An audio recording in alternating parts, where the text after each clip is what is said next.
You know, when you stop and think about it, life is actually a game. But you know what?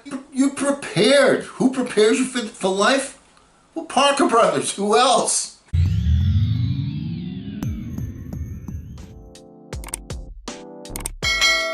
Hello again, everyone. I'm Eli's dad with Project Eli, where we educate, we lead, and we inspire. And what I want to talk to you about today is the similarities to the games that we play when we're younger, the big board games, and actually life itself. And I kind of looked up what were the most popular board games. I don't know what made me do this, but I looked up the most popular board games. And I just want to kind of go over those a little bit and how they relate to life today as we're growing older and as we're maturing and as we're going through school and, you know, getting started in life. First one, Clue. Okay, you remember Clue, Professor Plum, Colonel Mustard, Miss Scarlet. You know, you move your pieces, you make a guess. You know, and the first one to put the pieces together solves the mystery. And then you have the thrill of finally solving the crime. And what are you learning then? You're learning that there are pieces of a puzzle that need to be put together in order to achieve the ultimate end result. So take a clue from Clue. Then you have the sweet game of Candyland. What is it about Candyland? They give you a card, they tell you what to do, and you go and you take the steps and you go and do it. That's really what your life is like until you reach a certain age where you get to make the decisions. All right? Typically you're looking at, 18, 19, 20, 21, somewhere in that ballpark, maybe even a little bit older than that. But you got, you're there, you're on the board, they give you a card, and they say advance 2 spots, or they say go over and get me more French fries, or go over and fill the shake machine, all right? And that's what your life is like. It's in Candyland, and during the game you find out it's very sweet, but taking orders all the time doesn't turn out to be the most exciting thing that you can do. Let's move on to the next board game, which is Monopoly.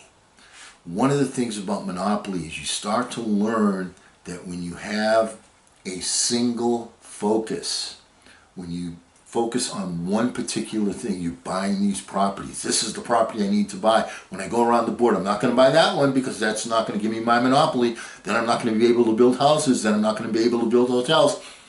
You have that strategy and you start to learn that the key is keeping your focus on one particular thing. That is what's going to move you forward. Life is like that, is it not, my friend? Then you get to the game of Scrabble. And what do you learn in Scrabble? Well, one of the things that I always talk about is, when we talk about in terms of people being creative, it's like, they're creating something out of nothing, when actually all the elements of matter have been there since the creator himself or herself put us on this planet. All of those things have been here since day one, and all we're doing is unfolding them. We're rearranging them to our advantage, to take advantage of what nature can do for us. What do you do in the game of Scrabble? Well, you have the letters. The letters are already there. You put them on your little tray.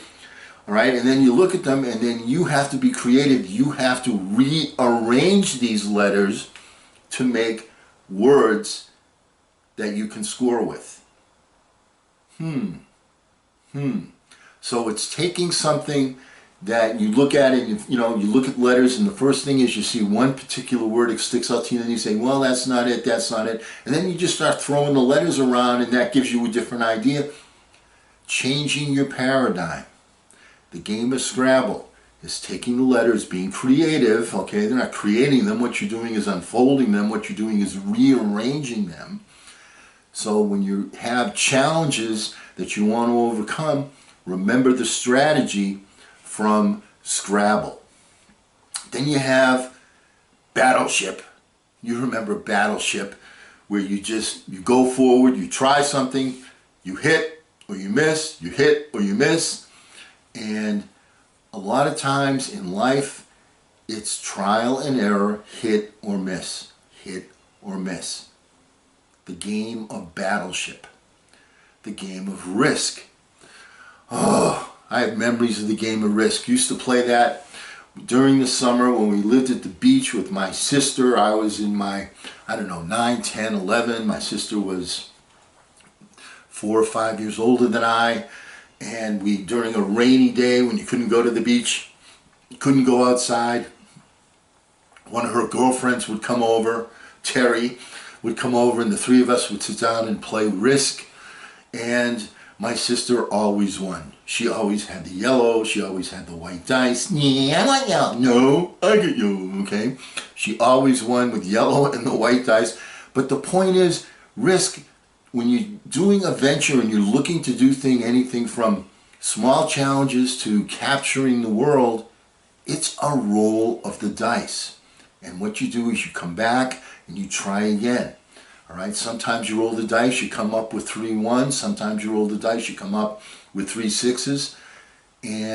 But you got to roll the dice. If you want to achieve anything, you've got to take a risk. So you need to learn from that particular game. How about Stratego? Now, Stratego is kind of like a Napoleonic version of Capture the Flag.